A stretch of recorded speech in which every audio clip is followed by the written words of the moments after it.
Welcome back. Thank you for joining me. In today's video, we're going to do something a little bit different. I'm going to be reading short stories and give some quick thoughts about it. Story number 1. Opie writes, my ex-boyfriend told the cops he didn't think I would call them when he struck me because, quote, women like men who are like their fathers, unquote. He said that in his statement and also on video when the cops were interviewing him. I confided in him when we started dating 2 years ago about how my father abuses my mom and abused me before I left home. I have never told anyone else about that. I haven't seen him since that day and won't ever see him again unless it's for his case or court. But he was honestly shocked I called the cops and ended the relationship after he struck me for the first time.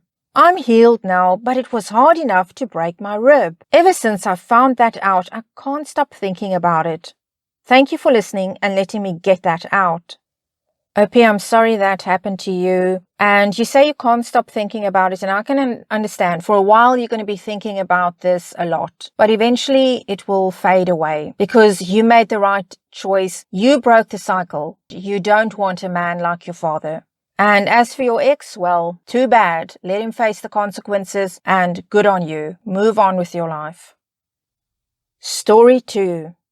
I hope my ex is miserable as if. My ex and I broke up because he didn't work, slept in till 2 p.m. every day, still lived with his mom. His mom would call me 5+ times if he didn't pick up her phone call. He was 33, I was 25. Obviously, we split up due to these differences, on top of me having to rent a room and work my ass off to survive. I was so resentful of him. I wanted a future with him, but he didn't want the same, as he was making it with his, quote, band, unquote. Well, apparently he has a COVID baby now, and I want to know how he's doing now. Is he suddenly working and being a father? How the heck did he suddenly go from a lazy piece of crap to having a 1-year-old? I know his band kicked him to the curb, but I am so angry. He is giving his new baby mama everything I wanted. She's probably supporting him. F them. Hope they're broke and miserable. Edit. I made this post drunk and sad in my room the other night. I didn't know I would trigger so many people venting in a subreddit. Ha ha ha. I was emotional and in my feelings. I'm actually not that angry anymore. I'm trying to just accept everything and move on. But you all are crazy haters, and I bet the ones who replied with snarky comments either hate their life with their miserable wife and children, or they simply just hate on random people and can eat crap. Well, Opie also gave additional information in a comment and said that she hasn't seen him since 2019. And Opie also revealed that she's planning on seeing a therapist soon. Okay, Opie, here's my take on it. I think you had a certain expectation. You were looking forward to settling down with this man, but he simply wasn't interested. It sounds like he wasn't really interested in much, especially when he said that even his band kicked him to the curb. Now you think he's gone and given all of this to somebody else, something that you were working for, something you were looking forward to with him. But what do you know about their lives? You say you think she's probably supporting him, and that might very well be true. Do you really envy her that? Do you really want to be tied to somebody like that? It is time to let go, and it's good that you're getting therapy to help you with that. And hopefully your ex will get his life together for the sake of his child. I'm sorry you got hateful comments for venting. It's good sometimes to vent. Let's move on to story number 3. I found out my ex left me to get back with her ex, and I feel like a massive weight has been lifted. Last night, I saw my ex was back with a man who she said cheated on her with 4 people and made her uncomfortable. For months, I had been wondering why she left me, and just coming across this has helped me really see I did nothing wrong. I was loving, honest, attentive, trustworthy, and had a lot of other cosmetic attributes as well. And for me to question all of that for someone who went back to a crappy ex has shown me just how much she didn't deserve me. It sounds arrogant, but I know what I provided and she blew it. Her loss. Well, Opie, I hope discovering this information has given you the peace you need and that you can now move on. And it sounds like it has. And as for your ex going back to somebody that cheated on her with 4 people, it's probably going to happen again. And when it does, she might come running back to you. And I hope you will run in the opposite direction. And then we go to story number 4. I have been hooking up with my sister's boyfriend for almost 2 years. Hello, everyone. I have certainly turned 18 and, well, been hiding this fact for so long and just want to get it off my chest in a place where I will not have everyone I know hate me.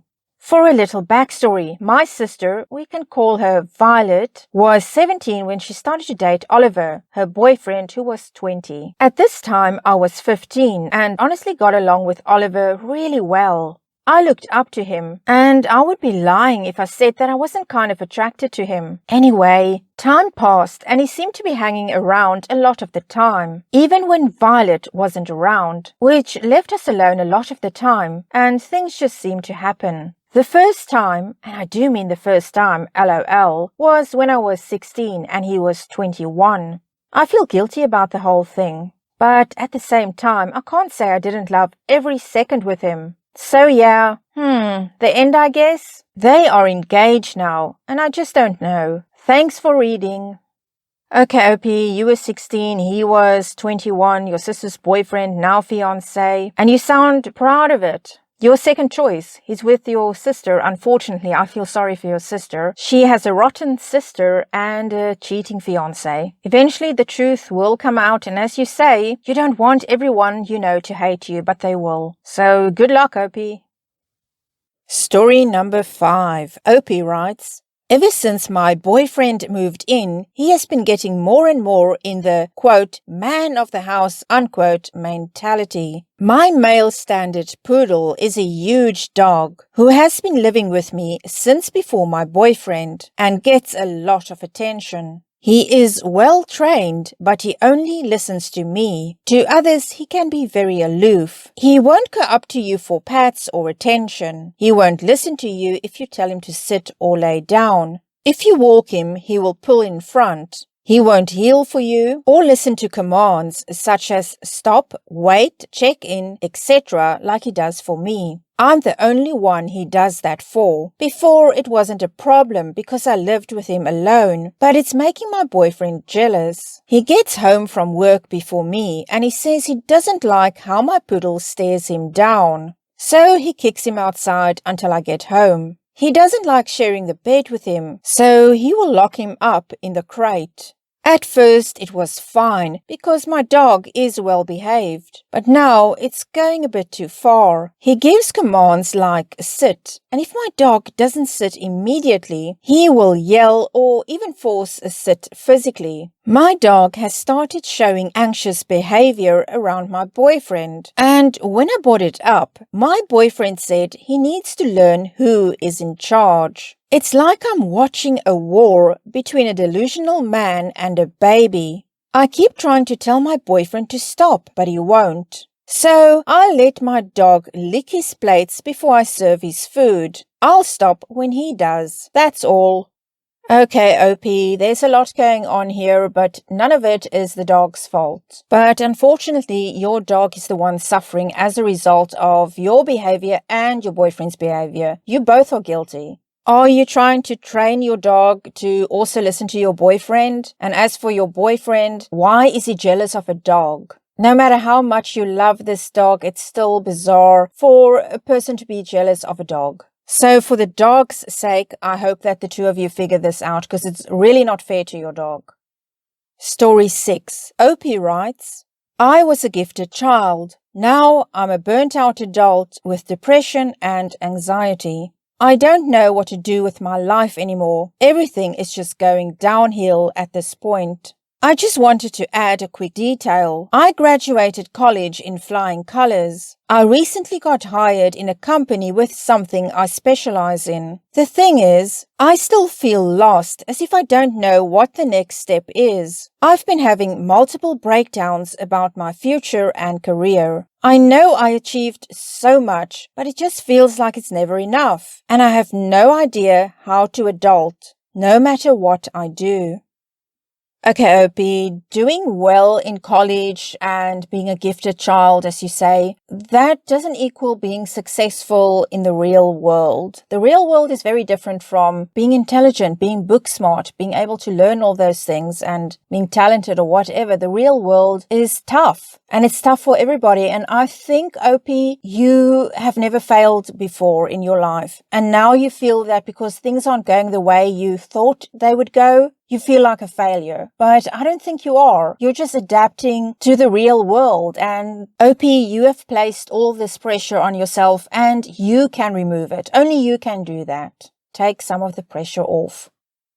Story number 7. OP writes, I have so many, quote, adult, unquote, things I need to do that I'm not doing. I need to sort out council tax and bills. I need to go to the dentist. I need to sign up with a doctor. I need to write an application for a PhD. I need to quit smoking. For some reason, I spent the entire weekend being lazy instead. I didn't even tidy my house. Work is intense at the moment and I'm drained by the end of the week. How do other people do adulting so well? Opie, everybody struggles with adulting to some extent, and sometimes it's harder than other times. It sounds to me like you're burnt out and you really need a break. When we're burnt out and we've got too much on our shoulders, then little things become big things. And that's what I see with you, because you're listing little things like going to the dentist and signing up with a doctor. Those are little things that are big things in your world at the moment because you feel overwhelmed. I think there's just too much on your plate. My advice is that you make a list of all these things that you need to do. Start with the easiest things, the stuff that's going to take the least amount of time, and do those first, and then work your way down. Story number 8. Opie writes, so my friend was in dire need of cash, and as the senseless moron that I am, I took out next month's rent and handed it over to her. I'm still in college, and there's barely any time to work, plus money just doesn't last the way it used to in high school. Today, I asked her if she would be able to pay me back soon, and for some reason, she found it offensive. She said she's going through a lot of crap, and I'm not being supportive. I tried explaining the state of things to her, and she began saying sexist stuff like, quote, what type of man asks a woman for money, unquote. Like what the F? She even told me to get my broke ass a job. You can imagine the irony. Wow, Opie, what type of a man asks a woman for money? The type of man that is owed money by a woman. This is really bad. I'm stunned sometimes that people can do things like this and not be ashamed. And not only not be ashamed, but as in this case, this woman is trying to guilt trip you. You helped her, you did her a favor, you're suffering for it, and she's trying to make you feel guilty. So first thing, Opie, end this friendship. You don't have to end it officially like I'm not going to be friends with you anymore. Just ghost her. Just get this person out of your life. And the second thing is you have just learned a very expensive lesson in life. Be careful who you give money to and never give more money than you can afford to lose. Story number 9. Opie writes, my boyfriend smashed our television set in anger when his football team lost. I, 29 female, have honestly never been so scared in my life. My sister is letting me stay with her. Only her and my brother-in-law know what happened. I've never seen anyone so furious over something so small. I'm going to end our relationship because I can't stay with someone, 30 male, who destroys things over a loss, especially with me cornered in the room while he's yelling and smashing. I am ashamed, but for a second I thought I would die. It was so scary, and though it was on Friday, thinking about it still makes me cry. Thank you for reading/listening. And Opie adds, it wasn't over an American football team. I live in the UK and we are Southampton supporters. I don't know a thing about American football. Okay, I agree. It's ridiculous for somebody to destroy a television set because their team lost. And you say you were scared, you're still afraid thinking about it, and that's it. That's all that matters. This made you feel really bad. You still feel traumatized about it. So I agree with you that ending the relationship is the best thing for you, but make sure you're not alone with him when you end it. Be in public somewhere or have somebody else in the house, but it's best not to be alone with him. Southampton is currently in 14th position in the Premiership. It's not going to get better, OB. Your boyfriend is still going to have a lot of bad days watching the Premiership. So that's it for this edition of Wow Drama Stories. If you liked it, please give it a thumbs up, consider subscribing, leave a comment, and I'll see you again next time.